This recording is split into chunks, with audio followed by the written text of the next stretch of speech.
Bismillahirrahmanirrahim. Assalamualaikum warahmatullahi wabarakatuh. Selamat pagi teman-teman dan selamat pagi juga untuk Bapak Abdullah MAG selaku dosen pembimbing mata kuliah studi Quran dan Hadis. Semoga kita semua dalam keadaan sehat walafiat. Dan tak lupa pula saya ucapkan terima kasih kepada Bapak Abdullah MAG yang telah memberikan kami kesempatan untuk menyampaikan sebuah materi yakni kemukjizatan Al-Quran. Sebelum itu, izinkan saya untuk memperkenalkan anggota kelompok kami. Yang pertama, Ulumil Istifaiyah dengan NIM 2020610069. Yang kedua, saya sendiri yaitu Dini Sabrina Aryani dengan NIM 2020610088. Yang ketiga, Muhammad Alfianur Febrianto dengan NIM 2020610090. Materi yang pertama adalah pengertian mukjizat Al-Quran. Menurut Kamus Besar Bahasa Indonesia, mukjizat adalah suatu peristiwa ajaib yang sukar dijangkau oleh kemampuan akal manusia. Ada juga yang mendefinisikan mukjizat sebagai suatu peristiwa yang luar biasa yang terjadi melalui seorang yang mengaku nabi sebagai bukti kenabiannya yang ditantangkan kepada orang-orang yang ragu.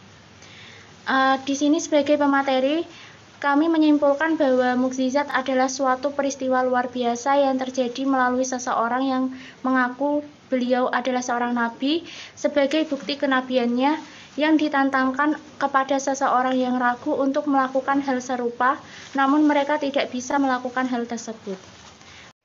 Baik, saya akan melanjutkan materi tentang pendapat ulama tentang kemukjizatan Al-Quran. Yang pertama, menurut Imam Al-Jurjani dalam kitab Ta'rifat, mendefinisikan mukjizat dengan perkara yang terjadi di luar adat kebiasaan yang mengajak kepada kebaikan dan kebahagiaan dengan disandarkan kepada pengakuan kenabian seorang nabi. Yang kedua, menurut Imam As-Suyuti, mukjizat dalam syara adalah kejadian yang melampaui batas kebiasaan didahului oleh tantangan. Pada intinya, para ulama bersepakat bahwa tidak adanya ciptaan atau karya manusia yang mampu menandingi kesempurnaan Al-Quran. Namun, tetap berlaku perbedaan pendapat mengenai segi mukjizat Al-Quran. Macam-macam mukjizat. Menurut Profesor Dr. S. Aqil Al-Munawar, mukjizat dibagi menjadi dua bagian.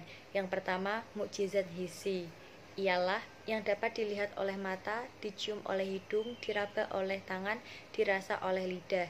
Yang lebih tegas dapat dicapai oleh panca indera. Mukjizat ini sengaja diperlihatkan pada manusia biasa, yakni mereka yang tidak bisa menggunakan kecerdasan pikirannya, yang tidak cakap pandangan hatinya, dan yang rendah budi dan perasaannya. Yang kedua, mukjizat maknawi, ialah mukjizat yang tidak mungkin dapat dicapai dengan kekuatan panca indera, tetapi harus dicapai dengan kekuatan akli atau kecerdasan berpikir. Materi selanjutnya akan disampaikan oleh Alfian. Baik, saya akan melanjutkan, yaitu segi kemukjizatan Al-Quran. Kemukjizatan Al-Quran dari segi bahasa, Al-Quran mempunyai gaya bahasa yang khas yang tidak dapat ditiru oleh sastrawan Arab sekalipun. Kemukjizatan Al-Quran dari segi ushub Al-Quran, keindahan ushub Al-Quran benar-benar membuat orang-orang kagum dan terpesona. Kehalusan bahasa, keanehan yang menakjubkan dan ekspresi, ciri-ciri khas balaghah dan fasah yang baik, yang abstrak maupun yang konkret. Kemukjizatan Al-Quran dari segi ilmu. Ilmu pengetahuan alam telah disinggung Al-Quran sebelum pengetahuan itu sendiri sanggup menemukannya. Terbukti bahwa Al-Quran sama sekali tidak bertentangan dengan penemuan-penemuan mutakhir yang didasarkan pada penelitian ilmiah. Kemukjizatan Al-Quran dari segi syariah. Syariah yang terdapat dalam Al-Quran adalah syariat yang sempurna dan tinggi, melebihi dari syariat-syariat yang terdapat pada kitab-kitab terdahulu.